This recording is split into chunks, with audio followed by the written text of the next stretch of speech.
At my wedding in Seattle, my sister Samantha lifted a glass of red wine, locked eyes with me, and smirked. Here's to the family fraud in white. The liquid hit me before I could even process the words, dark crimson soaking through the lace dripping down to my shoes. Gasps rippled through the room. Someone laughed, thinking it was a joke until they saw my face.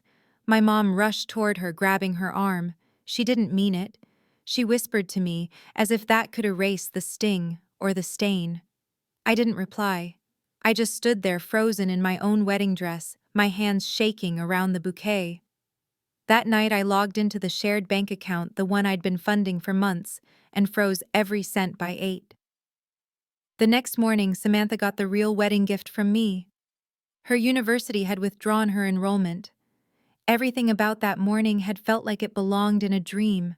The air in Seattle was crisp, but warm enough that the glass panels of the Botanical Conservatory let in a golden filtered light.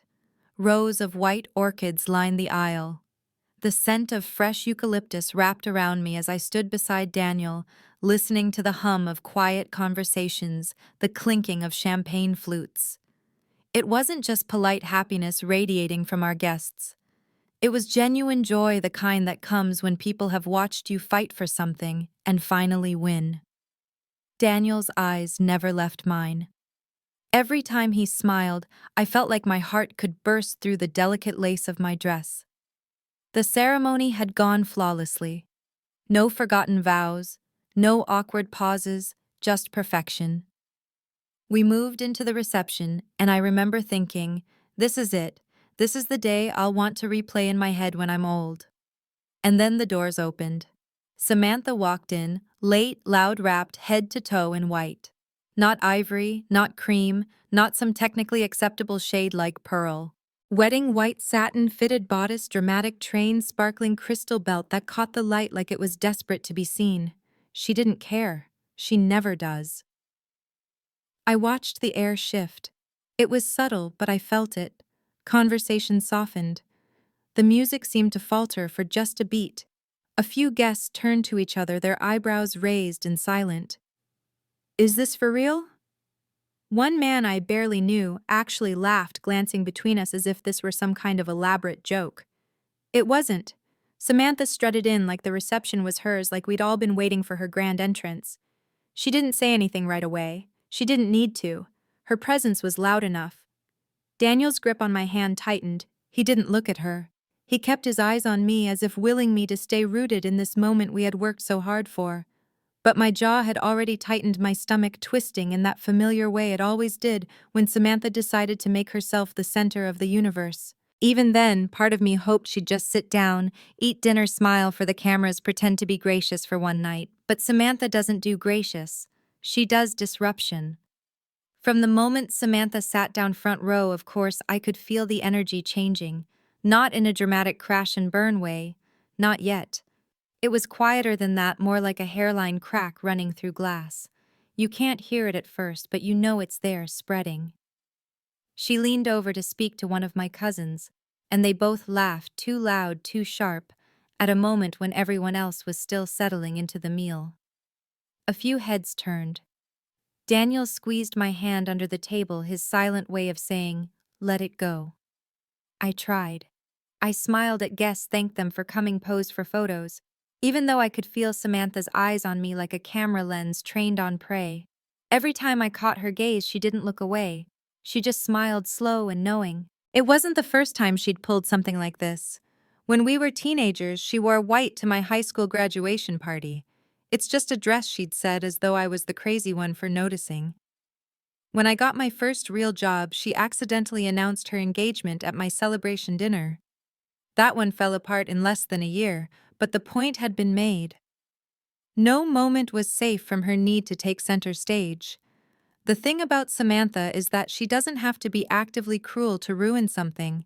She can do it with the smallest shifts. Interrupting a conversation, pulling focus in a group photo, choosing a seat that forces everyone else to look at her. That night, it was all there in miniature. The tilt of her head when she listened to people talk, the deliberate way she asked the band about their set list, midong. The sparkle of her belt catching the lights like it was winking at the crowd.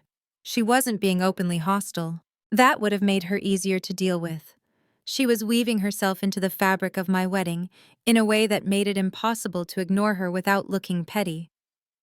By the time the salads were cleared, I could feel the strain in my cheeks from smiling. Daniel's palm was warm against mine under the table, a quiet anchor. He was working as hard as I was to keep the evening from tipping into chaos. We moved into the first dance. Samantha stood at the edge of the dance floor, arms crossed, her train spilling behind her like she was in her own bridal shoot. She didn't clap when we finished. She didn't smile in the photos. She just lingered. People started to notice. Not everyone, but enough that I caught the subtle glances being passed between tables. A few guests leaned in to whisper something to me. "Everything okay?" And I brushed them off with a laugh. Because if I acknowledged it, if I gave voice to the tension, she'd win. And I wasn't giving her that. Not yet. The evening rolled forward like a play we were all pretending to enjoy. The band played their set. Servers wove between tables with plated entree, and I floated from guest to guest, smiling, hugging, thanking, even though every muscle in my face was starting to ache. Samantha was always there. Never far, never quiet for long. If she wasn't laughing too loudly, she was leaning into a conversation she wasn't part of. If she wasn't at her table, she was hovering by the bar, making small, deliberate gestures like she was marking her territory. I noticed the way her train trailed dangerously close to people's chairs, forcing them to adjust, drawing their attention. She didn't trip. She never does. She was too controlled for that. This wasn't an accident. It never was. At one point, I caught her in the corner of my eye, head bent toward Daniel's cousin, whispering something. The cousin's eyes flicked to me, then quickly away. I didn't ask. I didn't want to know. The photographer tried to corral us all for a group shot. Samantha positioned herself right next to me, shoulder brushing mine, her dress catching the same light as mine, so in the frame it would look like there were two brides. She smiled wide for the camera, a picture of charm. I smiled too, because what else could I do? Every toast felt like a balancing act. Friends spoke about love, about resilience, about partnership, and I clung to their words like life rafts. But underneath, I was hyper-aware of where she was, what she was doing, how close she was to tipping this entire night into something I couldn't salvage. Daniel was a constant beside me, his hand brushing mine when no one was looking, his smile steady. It helped, but it didn't erase the knot in my stomach. I could feel it tightening with each passing hour. With every small disruption, Samantha planted like a seed that might bloom into chaos. And yet the cruelest part, I kept hoping she'd stop. That maybe, just maybe, she'd remember this was my wedding and that some lines weren't meant to be crossed. I hoped for something she's never given me: restraint.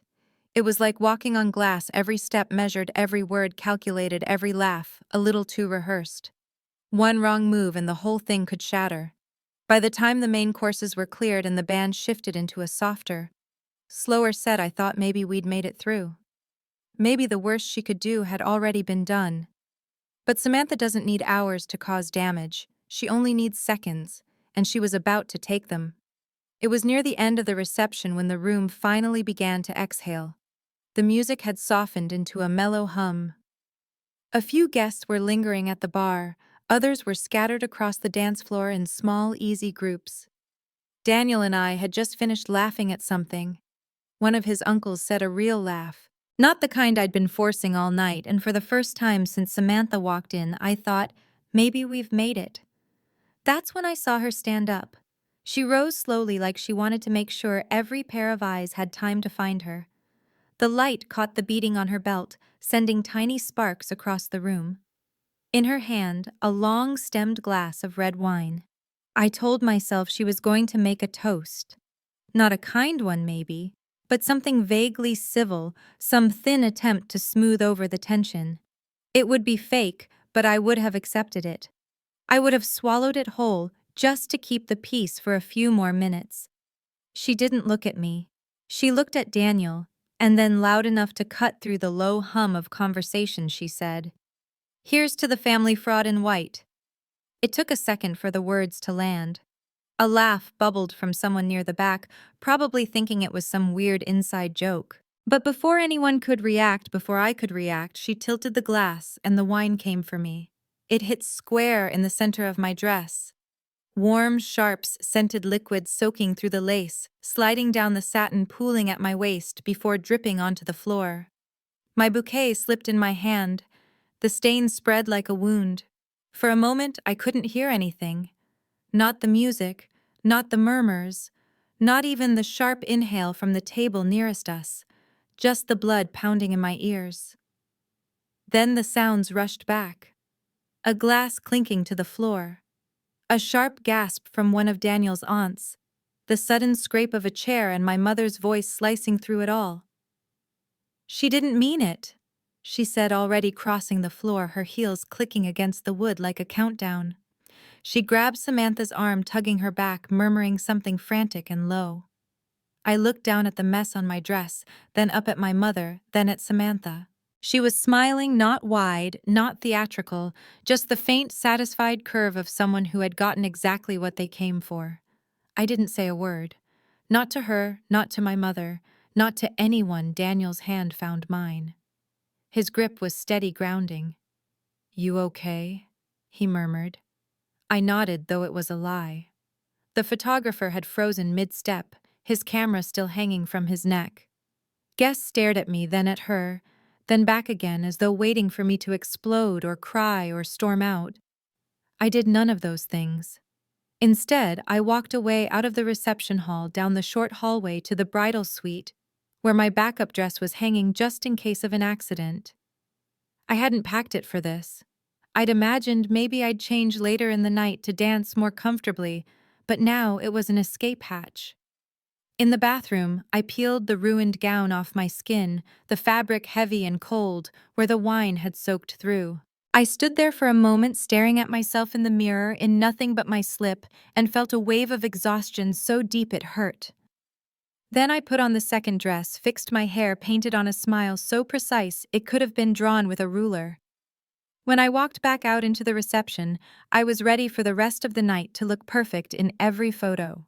I danced, I laughed, I thanked the guests, and all the while I was already making a decision. That was the last time Samantha would humiliate me.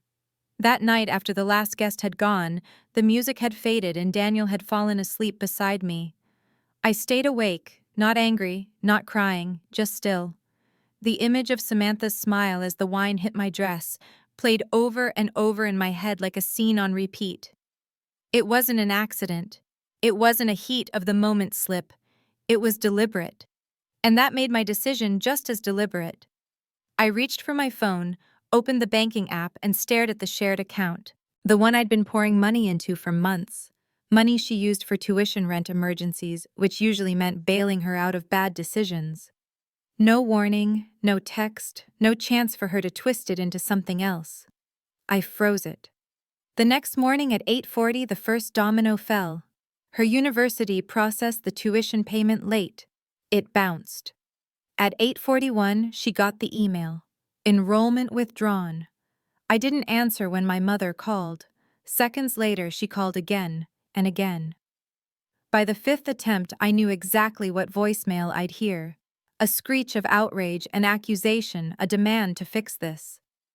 I set the phone face down and sipped my coffee.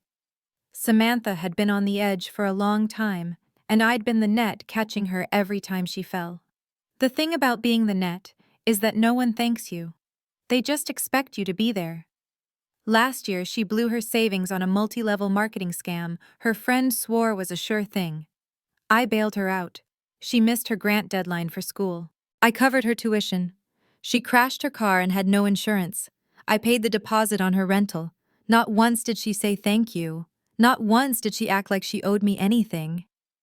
But what she did at my wedding, what she did to me, crossed a line so far I couldn't even see it anymore. So I kept going. By noon, I had logged into the health insurance portal. 2 years ago, I'd added her to my plan temporarily, just until she got her own coverage. She'd never paid a dime toward it. That door closed with one click. Next was the student loan portal. I'd set up automatic minimum payments on her behalf when she was struggling to find work. I canceled them. They'd default within a month unless she stepped in. I didn't text her. I didn't post about it. I didn't tell anyone except Daniel, who just nodded and said, "Good." I wasn't doing this to embarrass her. That was her game. I was doing this so she'd finally see what her life looked like without me propping it up. And the truth, it didn't even feel like revenge. It felt like correction. By the end of that day, the account was frozen, the insurance was gone, the loan payments were canceled, and Samantha had no idea just how much ground was about to vanish beneath her. She'd thrown wine at me to make a scene. I was dismantling her life in silence. It didn't take long for the calls to start. First, it was my mother. Her voice was sharp, laced with the kind of outrage that pretends to be concern. "She's devastated. Camilla, you can't just pull the rug out from under her like this. It's cruel." I didn't answer because if I did, the conversation would follow the same tired script. Samantha's feelings first, my boundaries last, then my father called. He was calmer, but his message was the same. "Do you understand what you've done? She can't fix this on her own. The school won't bend the rules just because you're upset." I told him I understood perfectly. That was the point. By the end of the day, the cousins started. Texts from numbers I hadn't seen in years popped up on my phone. "Hey, I know we haven't talked in a while," but all of them carried the same undertone. "You're the stable one. We're counting on you to fix this." That line, "you're the stable one," made my teeth clench because being the stable one had never been a compliment in this family. It was a job description. It meant I was the one who swallowed insults, paid bills that weren't mine, kept the peace no matter the cost. And now they were mad because I'd quit the job. When the direct appeals didn't work, they got creative. One cousin messaged Daniel on Facebook, telling him they were worried about me, as if cutting off Samantha was a symptom of some deeper instability. He didn't respond. Then they went to my Instagram, liking old posts, leaving little comments about family being everything. The worst was my mother sliding into Daniel's DMs. She told him I was punishing Samantha, that this was a red flag, that he should keep an eye out for controlling behavior. He read the message out loud to me while we brushed our teeth. We both laughed, but inside something settled even deeper in me. This wasn't about getting me to forgive Samantha. This was about shaming me into compliance. So I sent one text to my mother. "If she apologizes directly to me, I'll consider talking." There was no reply. Because Samantha doesn't apologize, especially not to other women. The silence that followed wasn't peace. It was planning. I could feel them regrouping, figuring out their next move. By day 3, the cousin brigade was back, now armed with nostalgia. "Remember when you two used to build blanket forts? Remember how she looked up to you, as if childhood memories could erase what she'd done to me in front of everyone I loved?" I didn't respond. I wouldn't give them an opening because here's what they didn't understand. I wasn't angry anymore. Anger can fade. What I felt now was resolve. They thought they could guilt me into stepping back into the role they'd written for me years ago. They thought they could make me afraid of being the problem. But I wasn't afraid. Not of their disappointment, not of their silence. And definitely not of what came next. By the end of the week, I knew Samantha hadn't even tried to fix anything. No calls to the university, no scrambling for new housing, no job hunt. She was just waiting because in her mind, I'd cave. I always did. The first time she reached out, it wasn't to apologize. It was a text. "Hey, the rent office at my student housing is being weird. Can you clear it up real quick?" Like I was her personal accountant. I didn't reply. The next day, they're saying I have to move out by Friday. "Seriously, you're going to let that happen?" Yes.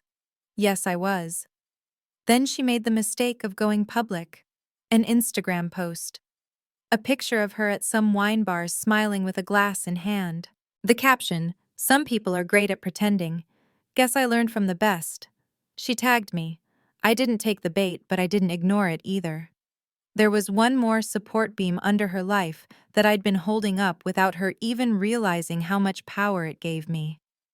Her scholarship.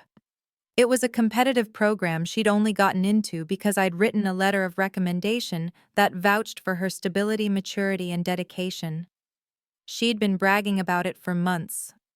So I emailed the foundation. I didn't have to embellish a thing. I attached the university's official withdrawal notice and wrote, "I can no longer support her participation in this program. The circumstances surrounding her current status do not align with the values I endorsed in my letter." They replied within a day. Polite, professional. They thanked me for the information and said they'd review her eligibility. By the next afternoon, she was dropped. My phone rang 3 times in a row. This time I answered. She didn't bother hiding the panic. "You've ruined my future. Do you even get that I had plans, Camilla? Real plans. And now everything is falling apart because you're being petty." I let the silence hang until she snapped. "What will it take? Money, a public post." "What?" "There's nothing you can offer," I said. "You're not serious. This is your sister." "That used to mean something," I replied. And then I hung up. Friday came, and so did her eviction from campus housing. I didn't hear where she went, but a photo arrived from my mother later that weekend. Samantha sitting on a friend's couch, her belongings stuffed into trash bags. I should have felt guilt. I didn't. What I felt was clarity. For years, I'd been holding her life together with duct tape and late-night wire transfers. I'd packed her boxes when she moved to school, labeled every item. I'd kept her bills paid and her deadlines met. And for what? So she could humiliate me on the one day she should have been standing beside me, proud gnome. Those days were over. The scholarship was the final thread, and I just pulled it. A week passed in an uneasy quiet. No calls, no texts, no tagged posts from Samantha. Even my parents seemed to retreat into silence, which almost felt more unsettling than the constant pressure. Then on a Thursday morning, there was a knock at the door. It wasn't her. It was Ethan Blake, Samantha's ex. He looked thinner than I remembered, tired in a way that seemed baked into his bones. "I'm not here for drama," he said. "But I saw her a couple nights ago. She's staying in one of those pay-by-the-week motel out by the freeway." He hesitated, then added, "She told me she's pregnant." For a second, I just stared at him. Not because I thought she wouldn't lie, Samantha was capable of plenty, but because I didn't think she'd use that. He reached into his jacket and pulled out a folded piece of paper. A basic clinic form. No letterhead, just pregnancy confirmed. 6 weeks. "I thought you should know," he said, and left without waiting for an answer. Daniel came into the kitchen as I unfolded the paper. He didn't say anything, just stood beside me while I stared at it. And here's the truth. I didn't feel what I expected. Not guilt, not anger, relief. Because now I knew this wasn't just about tuition or housing or a scholarship. This was her entire life unraveling, and she wasn't calling me to manipulate anymore. She was spiraling quietly, completely. I folded the paper and slid it into the same drawer where I'd kept her last letter, the one where she'd written, "I know you don't owe me this, but I'm asking anyway." I didn't call my parents. I didn't tell anyone because for the first time in my life, it wasn't my job to fix, explain, or absorb. Let them find out on their own. Let someone else be the net. The drawer was almost full now. Letters forms proof not of what she'd done, but of what I'd stopped doing. I closed it, feeling the quiet click of the latch in my fingertips. And for the first time in years, I didn't feel like the stable one. I just felt free.